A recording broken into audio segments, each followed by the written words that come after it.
Hello अनि नमस्ते।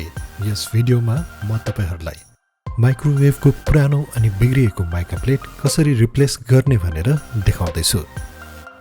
यसमा भएको माइका प्लेट कम्प्लिटली बिग्रिएको छ र यसलाई नयाँ माइका प्लेटसँग चेन्ज गर्नुपर्ने हुन्छ। पहिला यो पुरानो माइका प्लेटलाई निकाल्नुपर्ने हुन्छ। त्यसको लागि यसलाई यसरी पुल गरे पुग्छ। कतिपय ओभनहरुमा यसलाई स्क्रूले टाइट गरेको पनि हुन सक्छ। सो त्यस्तो केसमा स्क्रू खोलेर यसलाई निकाल्नुपर्छ। यो निकालिसकेपछि यसलाई नयाँ माइका प्लेट माथि राखेर यसको जस्तै शेपमा नयाँ प्लेटमा मार्करले कोर्ने अनि सिजर वा पेपर कटरको हेल्पले काट्नुपर्छ।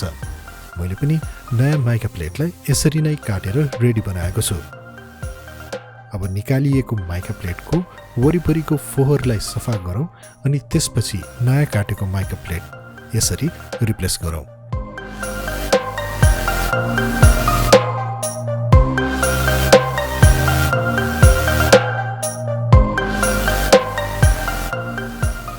अब चेक पनि गरेर हेरौँ है त।